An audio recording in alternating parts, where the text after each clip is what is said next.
When we think of haunted dolls, we imagine evil spirits locked away in glass boxes in Western museums. We think of Annabelle. We think of Robert.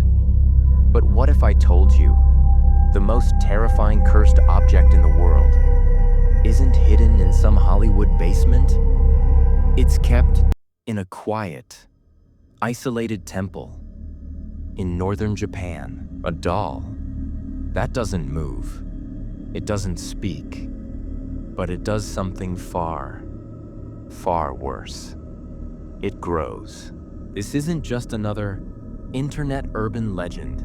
This is a documented case, a physical anomaly that has terrified locals for over a century. A doll whose hair grows like a living human being. Today, we step inside the Manenji Temple to uncover the tragic and bone-chilling story of the Okiku Doll. Our nightmare begins in 1918 in Sapporo, Japan. A 17-year-old boy named Aikichi Suzuki bought a traditional doll as a souvenir for his 2-year-old sister. Her name was Kikuko.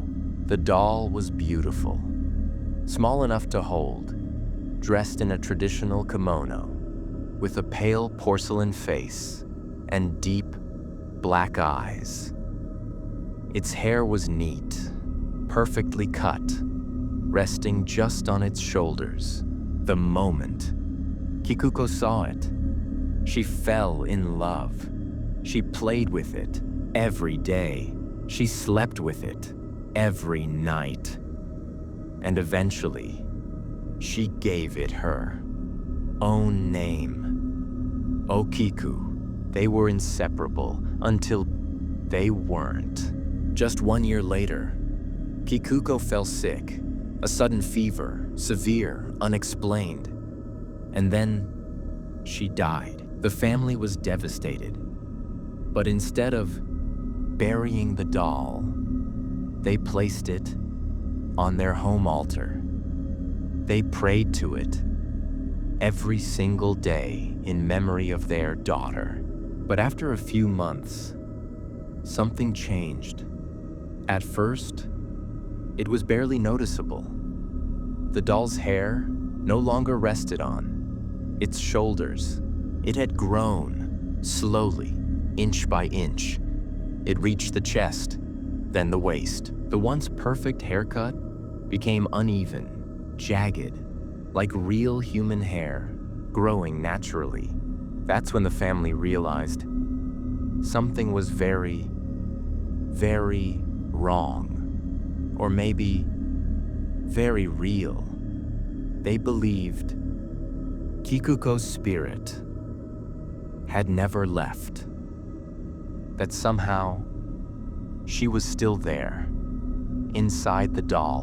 In 1938, the family moved away from Hokkaido, and they made a decision they could never take back. They gave the doll to the monks at the Manenji Temple, but they didn't give it quietly. They warned them. The monks accepted it, but soon they saw it too. The hair was still growing, longer and longer, until it reached past the doll's knees. To this day, the monks perform a ritual. They cut the doll's hair again and again and again, because if they don't, it keeps growing. But here's the detail that will stay with you tonight. It's said that the hair was examined, scientifically tested, and the result? It wasn't synthetic, it wasn't artificial.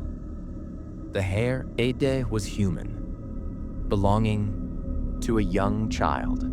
Today, the Okiku doll sits quietly inside a wooden box at the Menenji Temple, waiting, watching, and growing. Some say, even now, as you're listening to this, its hair is getting longer. But the most terrifying detail that people have only recently started to notice isn't the hair, it's the mouth. At first, it was completely sealed. Then, a small gap appeared, as if something inside was slowly forcing it open. Some visitors claim, when they looked closely, they saw something deep inside the darkness. Something white, small, perfectly aligned, like teeth. Some say the hair isn't the only thing that's still growing. So tell me, if you were standing in front of it, would you dare look into its eyes? Or would you walk away before it notices you?